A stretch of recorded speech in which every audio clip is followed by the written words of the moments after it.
the years, as global warming and the air pollution is getting worse, it is causing extreme weather events to happen and cause major destruction to homes and cities.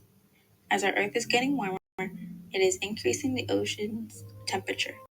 Due to the temperature rising, it is causing hurricanes, as the heat is what provides the energy it needs in order for it to happen. Along with heating up Earth just by a couple degrees over the years, it is causing more and more evaporation, which is leading to droughts and lessening our bodies of water. However, in certain parts of the Earth, the heat is making the glaciers melt, which is rising our water levels and making certain cities sink. With trees and areas of the forest, the warmth and dryness is what is creating wildfires. The more evaporation that occurs, it can cause heavy rainstorms and even snowstorms. With the rising temperature and the change in our atmospheric conditions, it can create more thunderstorms that are getting worse. Severe weather is a drastically increasing global issue just within the last 100 years. It's no small matter and holds very serious consequences. Property destruction, along with its fair tally of count of deaths, it's not something to be taken lightly. Over the years, the frequency and intensity of these storms caused by global warming have only shown rising numbers. There have been record-setting heat waves for both land and ocean, long-term droughts, rains, hurricanes, and floods. And the hotter it gets, the more severe they come. Compared to the 1960s, heat waves happen 3 times more often. In the past 30 years, cyclone activity has climbed, its intensity showing a connection to sea surface temperature. During these current years, seasonal temperatures have increased anywhere from 1.6 to 3 degrees Fahrenheit. With rising temperatures, the storms will only worsen, increasing the number and strength. The more greenhouse gases in our atmosphere, the further our weather will spiral. NASA predicts for the future that with this continuous global warming, there will be longer heat waves, more droughts, stronger hurricanes, and uneven precipitation patterns across regions. The Industrial Revolution, which began in 1760, allowed for many new job opportunities, availability of goods, and many other benefits. However, it also led to a massive increase in the methane and carbon dioxide released into the atmosphere due to the amount of fossil fuels being used.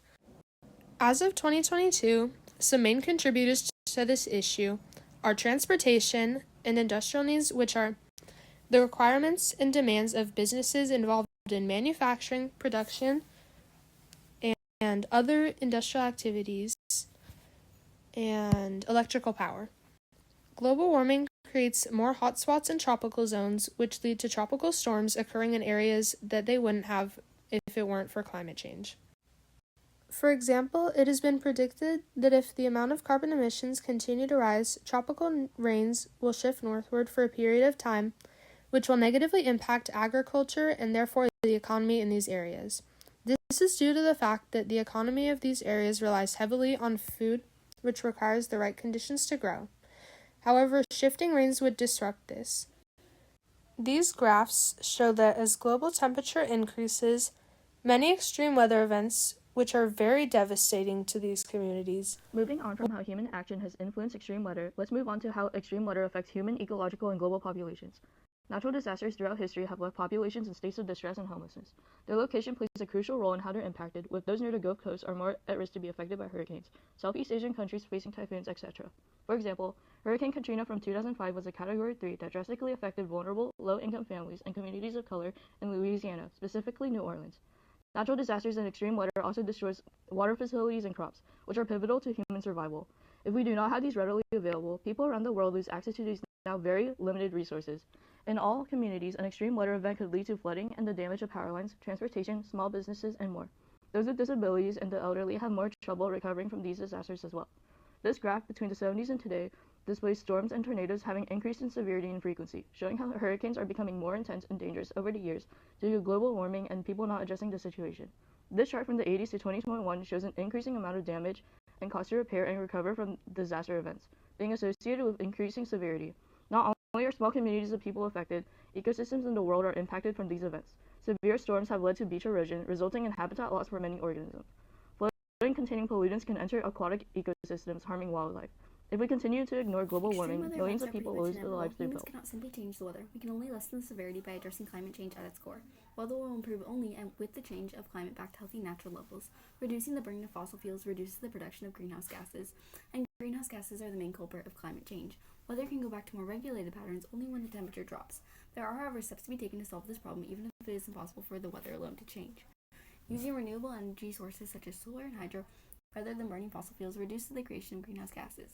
The IPCC, or the Intergovernmental Panel on Climate Change, was created just for the purpose of studying climate change, its future impacts, and options for adaptation. The organization was created with the United Nations and the World Meteorological Organization, and publishes thousands of scientific papers each year about the drivers of climate change, its impacts, and future risks. It aims to educate and spread awareness, with primary goals of changing international climate change policies that can help bring greenhouse gas levels down, and with greenhouse gas levels down, more stable weather patterns. Another organization that shares the same interest and is working to bring global temperatures down is the World Wildlife Fund. Its main goal is to reduce causes of global warming, while also at the same time help people and nature become better defended against extreme weather impacts. It has many programs working on different solutions, some of them looking to advance policies to reduce greenhouse gas emissions, help businesses decrease their carbon footprints, and promote development of renewable energy sources.